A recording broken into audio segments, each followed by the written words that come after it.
ब्रह्म मुहूर्त ध्यान उपरांत सत्संग। आदिगुरु शंकराचार्य जी द्वारा रचित आत्मबोध, श्लोक नंबर 64। दृश्यते श्रूयते यत यत ब्रह्मणः अन्यत। अन्यत शब्द का अन्यंत हो गया, ये अन्यत है। न तत् भवेत तत्व ज्ञानात च तत् ब्रह्म सच्चिदानंद अद्रव्यम। वह द के नीचे है, अलग हो जाता है यहाँ के, अद्रव्यम। दिखाई देना, सुनाई देना, इसमें बाकी इंद्रियां भी आ जाती हैं। दिखाई देने में, सुनाई देने में, छूने में, सूंघने में, स्पर्श, इस सब में सब कुछ आ जाता है। सब कुछ ब्रह्म है और कुछ भी नहीं है। ब्रह्म के अतिरिक्त और कुछ है ही नहीं। चूंकि और जो कुछ भी है उसका अंतोद्गत्वा अस्तित्व समाप्त हो जाता है, वो अनित्य है।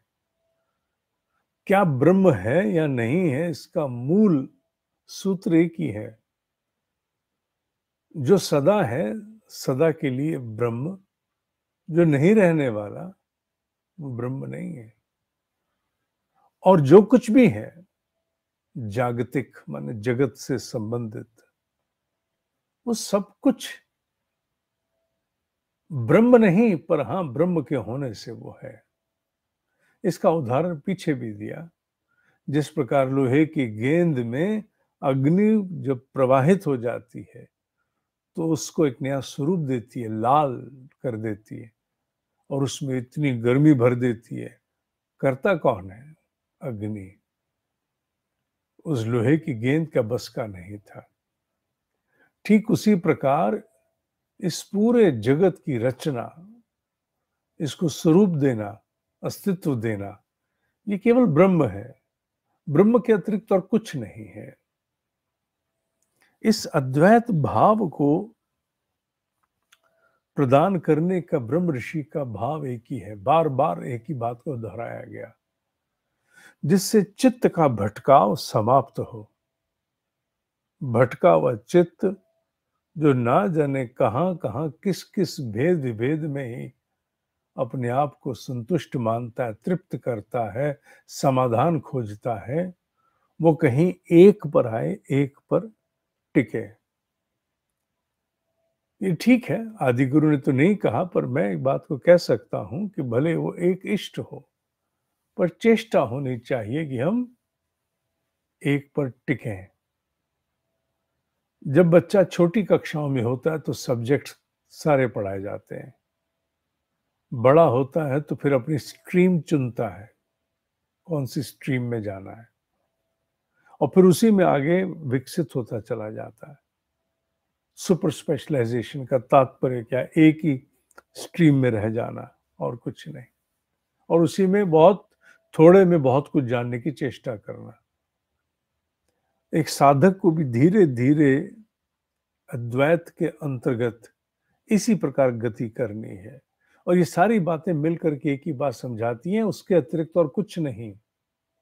जो कुछ भी है सब वही है, एक, अनेक नहीं।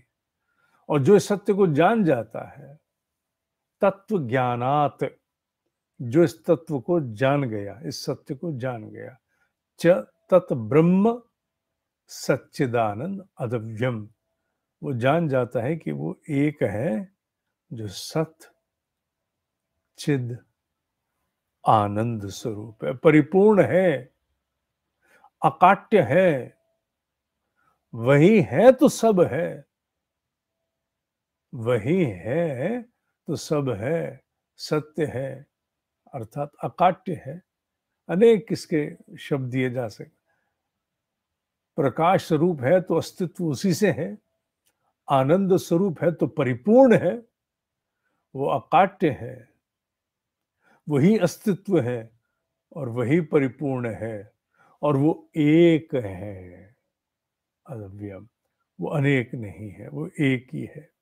इसी भाव को आदि गुरु अनेक स्वरूपों में साधक को देने की चेष्टा कर रहे हैं, जिससे हमारी बुद्धि धीरे धीरे सेटल हो, चित्त स्थिर हो, भटकाव में नहीं जाए।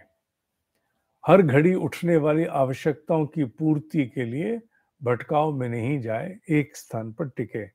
यह आशा उत्तरोत्तर प्रगति प्राप्त करते हुए साधक से की जा सकती है। जो साधना मार्ग पे अभी आरंभ में आया उससे नहीं की जा सकती, क्योंकि अभी उससे भेद विभेद में ही संतुष्टि है। उसे लगता है कि नहीं, ये काम मेरा फलाने करेंगे, ये ढमकाने करेंगे। अभी उसको लगता है कि नहीं, अभी भेद है। वो इष्ट में, देवी देवताओं में, बाकी सब में भेद करता है। जरूरी है, ठीक है, बिल्कुल ठीक, गलत नहीं है बिल्कुल। वो ये बात हमेशा ध्यान रखना, अपने आत्म उत्कर्ष के अनुरूप ही मनुष्य की निर्धारण, उसकी धारणाएं होती हैं। गलत बिल्कुल नहीं है वो बिल्कुल ठीक है। पर जो धीरे धीरे विकसित हो रहा है, उसे चाहिए कि अब वो इस एक स्वरूप के प्रति भी अपने आप को स्थिर करे, कि मूल में वो एक ही है। वही जैसे जैसे चित्त स्थिर होगा, ये भटकाव समाप्त होंगे, वैसे वैसे ब्रह्म तेज का आलोक अवतरित होना आरंभ होता है, ऐसा ज्ञानियों ने कहा है। छुटपुट हम जैसे को कभी अनुभव हो सकता है, आवश्यक नहीं। आज के लिए इतना ही। ओम ही सत्य है, ओम ही सत्य है, ओम ही सत्य है।